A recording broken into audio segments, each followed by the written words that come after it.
All right, welcome. Let's get started. Welcome to our stress-free test prep webinar for Ohio educators. We're so excited to have you here with us today. My name is Alyssa DiVincenzo, and I will be your host this afternoon. I'm the community and social media specialist here at Edulastic. Thank you for taking the time out of your very busy schedule to be here and for preparing for the upcoming state testing. All right, and now the moment you've been waiting for. I'm excited to turn our presentation over to our wonderful educators. First up, we have Buck Baumer. Buck is a high school science teacher. Without further ado, I'm turning it over to Buck. Hi there. Good to see everybody. It's an interesting time in Ohio, right? So hopefully people are able to prepare accordingly for these upcoming assessments. You can go ahead and get to the next slide. So for me, yeah, I again, Edulastic really works in my classroom for state test prep, and I really enjoy EdTech. In a one-to-one school, we are on Chromebooks pretty much the whole time, and in my classroom, I really leverage a lot of the stuff that a lot of these sites use, and Edulastic is certainly my favorite, as it really helps simulate a lot of stuff that other sites may not quite get what I'm looking for. So go ahead and in the next slide, I kind of outline some of the basic stuff that Edulastic has that I really enjoy, for any reason, let alone the state test, right? So the live class board, this is the interactive, kind of the first thing that you would see once you gave your test. And there's a lot of really useful information here in terms of, showing things like how overall, understanding is had. And one of the features I like in particular is the time spent on the question, that little running line that's happening up in that top graph. So, there's a lot of interesting data that, beyond just did a student get it right, how many students got a question right. And so in that box at the bottom, you can see the one thing that, for me, for air test prep, one thing that I think is really important is trying to, ascertain the growth of our students and what are they actually getting from us and getting from specific lessons. And so, again, these are just general things. So you can go ahead and go to the next slide. And the other general thing that I really appreciate with Edulastic's, the way that they set up some of the assessment and the feedback that students get, and as well as I get, is their alignment to standards-based grading. So what you're looking there at the top right, that's the default setup for the grading scale that Edulastic tests will come with if you choose that standard mastery, option. And the goal here is, for me, I really use standards-based model in my classroom to get students to know where they are beyond just looking at an A, a B, a C. It's very entertaining to ask a student what they get a B on a test, and I say, all right, what does that mean? And they come up with all sorts of answers of what that means. So to me, the standards-based and focusing on mastery really allows students and myself to get on a similar page when it comes to knowing what they know and what they need to prepare more of. And so you can see there with just a sample of one of the rubrics I use in my classroom, it aligns very well to this idea of mastery. And mastery in my class means that students will understand material well enough to succeed on the upcoming exam when that standard shows up. So, again, this is all focused on that test. So specifically, the reason that Edulastic works for air test, right, is because of these parameters and these specific setup options that I really find useful for me. The first one, and the one that I believe was already brought up, right, is this idea of the test interface and the skin of the test replicating our state test, the skin that you'll see, the students will see on test day. And so there's all sorts of options for other schools, right? Other states, excuse me. But the Ohio version is really, really good. And after looking at, some of the way that students are viewing these, you can see that they're making an effort to get students, as accurate of a test day experience as possible. So that's one of the options that I really like. You can go ahead and go to the next one. I didn't mention this, but Edulastic, kind of one of those general things, the way that they create these technology enhanced questions, they're giving students, more than write multiple choice or fill in, where there's just a lot of, it's not quite the exact experience that the state test will give them. And so a lot of those tech enhanced questions are really, really important to their experiential learning that they get before they step into that test day. So, getting them the same type of question is one thing.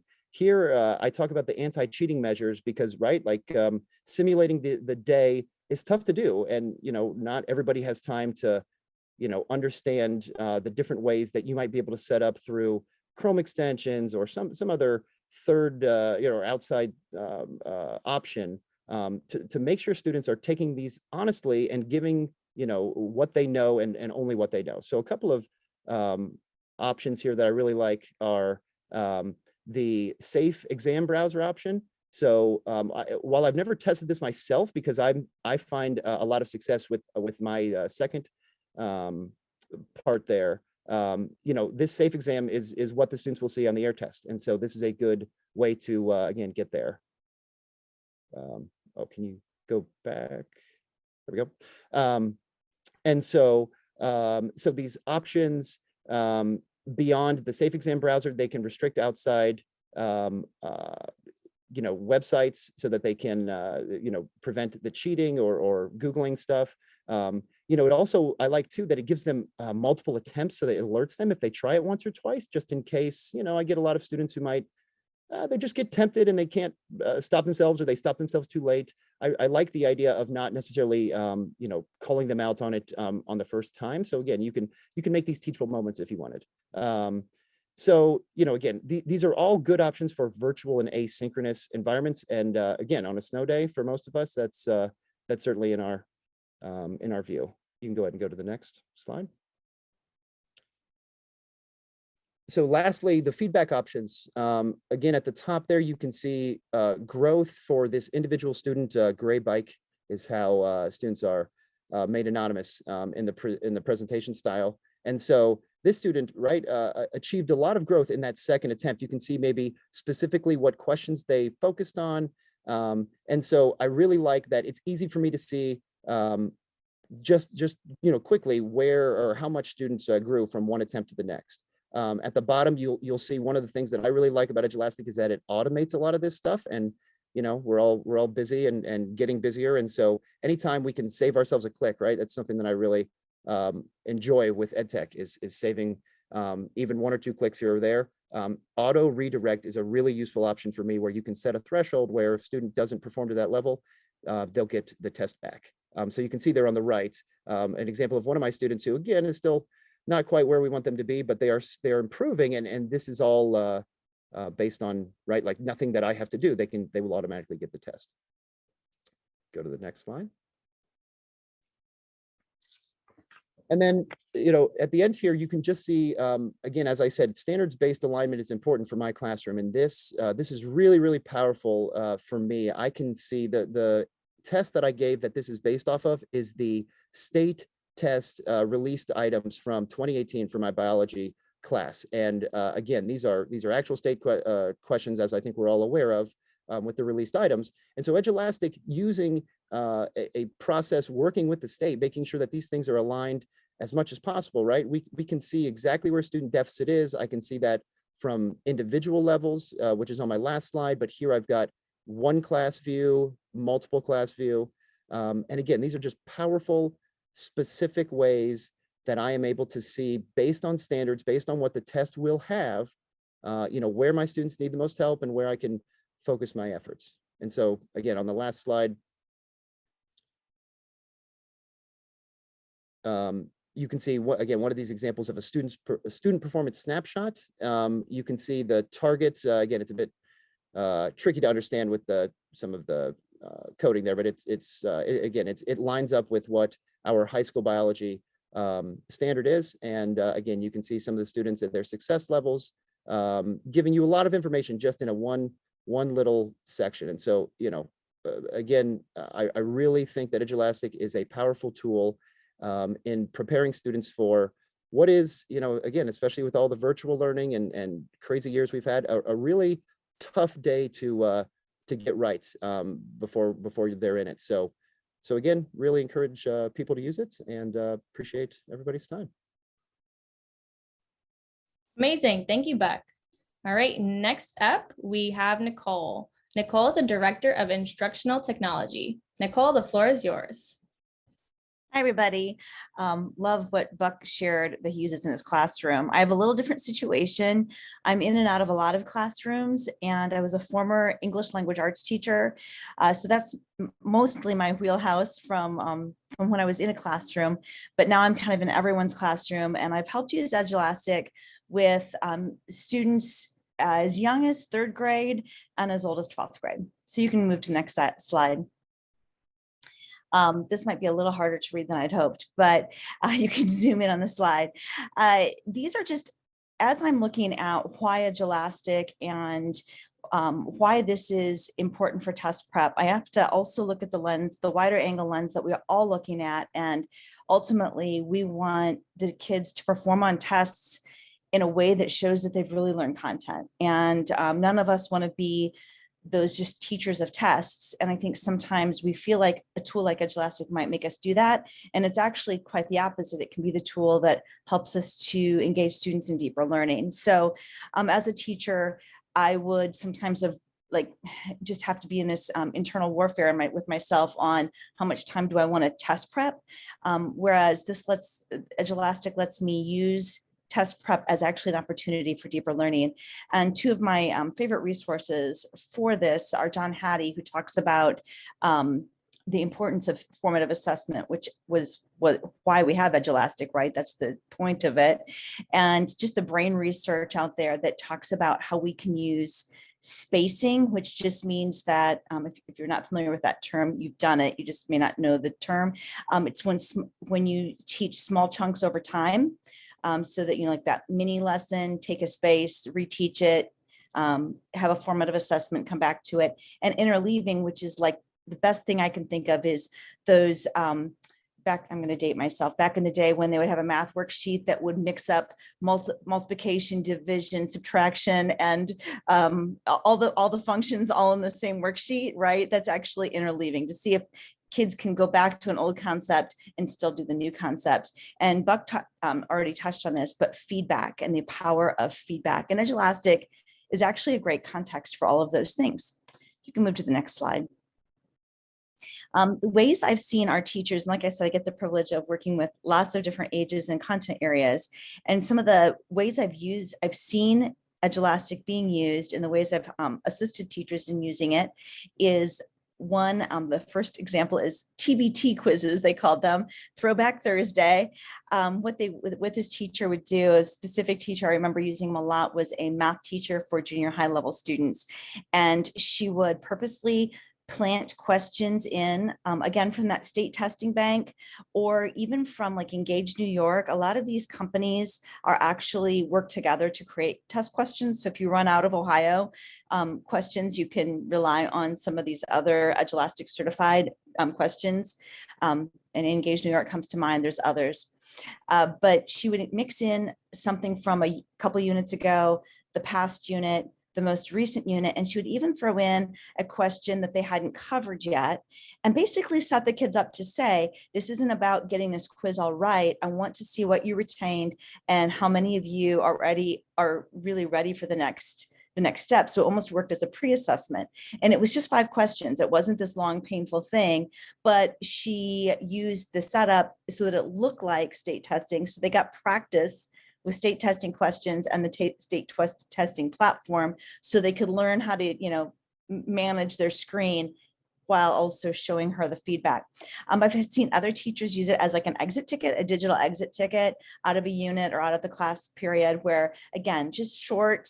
For the exit tickets, they're generally based on just one standard and like maybe 5 different questions on that same standard, or maybe 2 standards. And obviously, we got lots of practice with self-guided learning last year, but I think where I saw it be the most powerful is when it was followed by reflection. And the one way I've done this with 3rd grade with that, especially with that writing test, is we had students take the writing test. Of course, we had to hand grade it, but we followed it up by reflection and actually pulled state tests, sample items that were rated at certain levels, and had students rate these generic students' handwriting, or not handwriting, their quality of writing, and then reflect on their own grade or their own assessment for their writing test, and then try it again with maybe a slightly different question or even a redo of that question.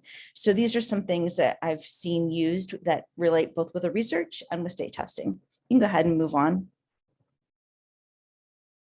All right, so some features, and I think Buck and I kind of overlapped in some of these things, but if I'm going to just highlight a few things, I get really excited about the different reports, and I didn't include those on the slide kind of on purpose because I think every teacher is looking for something slightly different in those reports. But in the data reports, the individual question report to me is super powerful, and it shows me what question the students, I think it's an item analysis is what it's called. It shows me which questions were most often missed and which question answer was the wrong answer most often chosen. And it's, to me, there's so much in there for students to do their own self-assessment on this as well, to see what they didn't know. And we know that part of learning is knowing what we don't know as well. So that brings me around to the feedback on the top left-hand side of the screen here.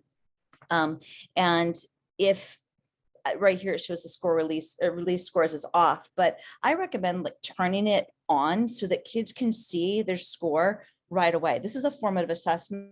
And if I'm not using it for a grade, I want my students to see right away what they did, so that like what Buck showed, I can set it to force them to retake it, but I can also give them that choice. And as that student example, he showed that over time, that student improved using the same assessment, and I can make it so that those are the questions are shuffled, so the kid's not just memorizing, but then it becomes in that bottom left-hand corner where I say retrieval practice, it's like flashcards, right? Where if you just kind of keep going through that same deck of questions, you're going to start doing better over time. And there's a lot of really great research that backs that up as deeper learning. And then hopefully with that deeper learning comes transfer to our state test, so kids can really show what they know. In the top right, I had mentioned interleaving before, where you mix up different question types. I did an assessment recently. I created one for a group of teachers, and I just wanted to show at the bottom one of the ways that I edited my test. As I was choosing questions, I could see how many questions I had on what standards. And I purposely wanted it to be a shorter assessment because it is for formative use. And I was able to edit out duplicates that were maybe over testing one standard over another. And then it also allowed me to kind of test my own test to make sure that I was indeed reviewing old standards and new standards all in the same assessment. So mixing things up with intention. Again, these are some of the things I really like about Edulastic. I think I don't have any more slides. Okay, there we go. Thank you. Fantastic. Thank you, Nicole. All right, now we're going to open it up to our Q&A and discussion with our presenters. Drop your questions in the question box so we can be sure to address them.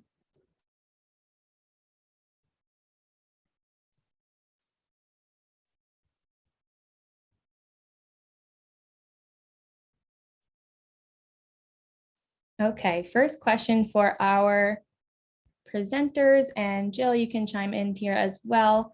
If I select release scores, responses, and correct answers, and later have a student retake the same test, will the correct answers still be visible to the student?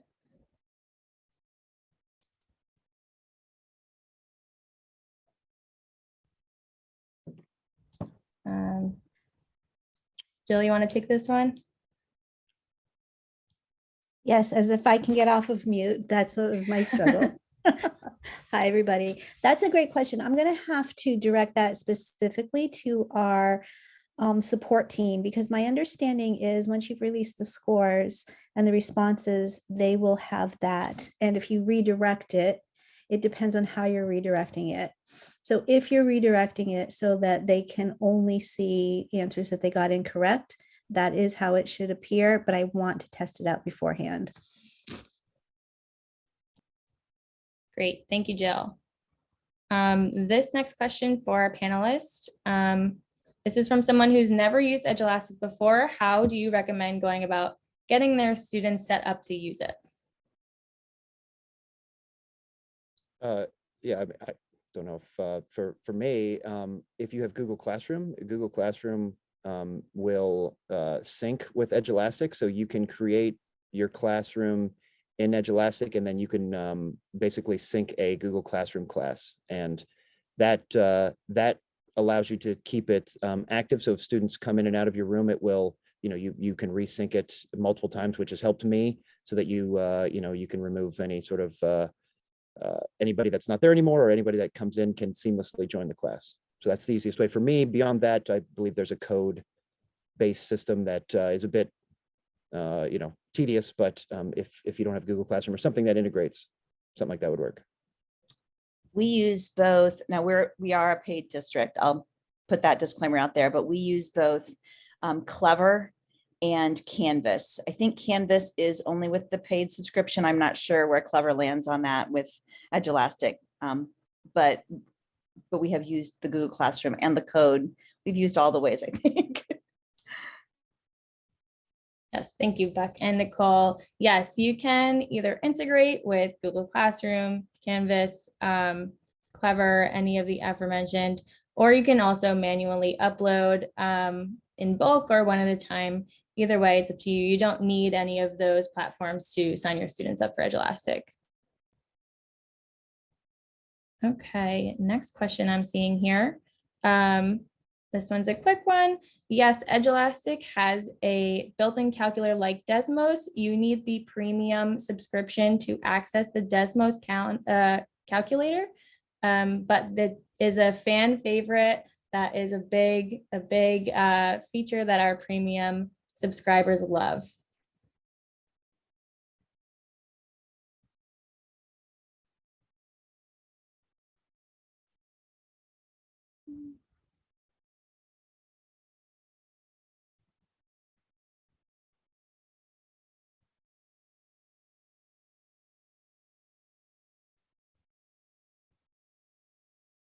Okay, great.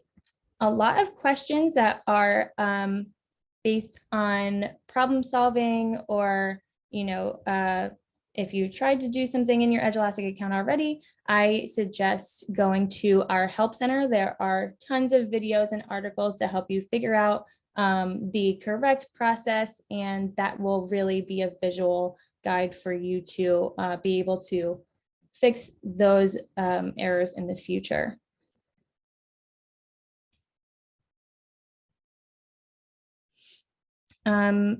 Another question here. Yes, individual teachers can get their own premium version. You do not need to get it through your district level. I will, once I pull up the link, I can drop it in the chat for you to have. Thank you, Caroline. Caroline just put the Help Center link in the chat as well, if you're interested in checking out those articles and help videos.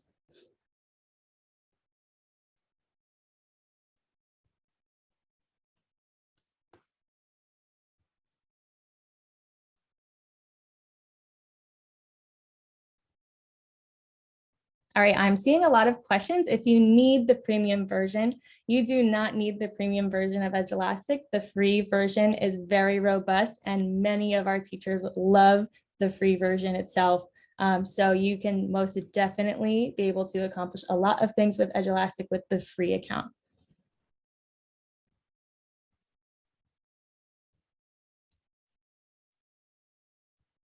All right, another question with Google Classroom. Does it auto grade to Google Classroom? Yes, so once you are synced with Google Classroom, everything else syncs with it. So all your students need to do is sign on through Google, and they can see everything, their grades, all of that will already be in there, just as if you were using Edulastic itself in the app.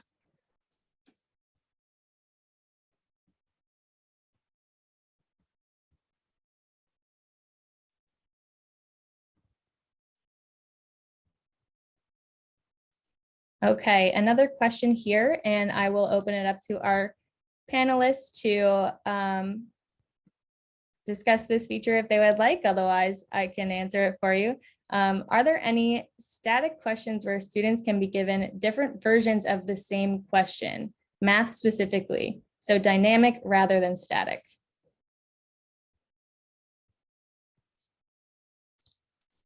I mean, Buck, I think you said you're a math teacher. Do you mean like, does Edulastic mix the question up? You can build your own questions. So like I could do like 3 or 4 versions of the same question if I wanted to, building it from just originally. And I have found within the bank that there's often there are similar questions if I choose to use them. And then there's that option of scrambling order of questions. Don't know if that's really what you're aiming for though, from that question. Yeah, to me this, and I teach science, and so I don't know the math version, and I imagine math would be a, someplace where something like this. But to me, it sounds like the question is, can you vary the question, the version of the question that different students in the same test get? So some sort of differentiated, version of a question. So again, you can build tests that are, like I guess is if it's based on like previous inputs. I don't know that answer, but in terms of like, can you assign the same test that maybe just has different versions to different students in the same classroom? That's definitely possible, but I guess I don't know about the other option. That's a good point. You could do different versions, and I think it wasn't your question wording. Don't feel bad about that. It was just more me trying to conceptualize what you were after with it.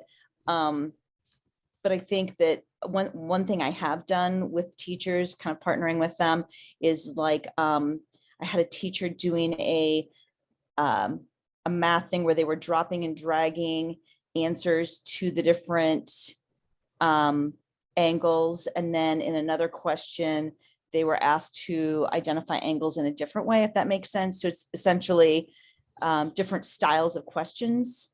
And then someone asked, do you have to use the whole assessment? No, I'm a huge advocate of not using the whole review. You can just pull the questions you want.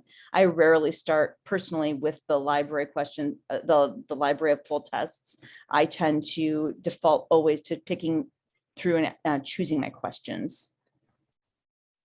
Yes, and that transitions nicely to another question that just popped in the chat here. So yes, you can pull questions from just like Nicole said, from already existing assessments. You would clone the test and then edit as you would like. I also just dropped a link in the chat for an Edulastic Help Center article regarding questions with dynamic content, if you would like to explore that topic further. And that kind of answers what you were saying, Alyssa. A number of people ask about merging tests. You can dump a bunch of test questions from multiple tests that you've already created in Edulastic into, like, instead of pulling, you can pull all of them into the same space and then pick and choose which questions you want out of all of those tests in order to make a new test. Like if I was doing a unit, maybe like a semester exam, if I'm talking about high school students, I could take all of my unit exams, dump them in to my workspace and as a new assessment, and then pull out which questions I want for that final exam.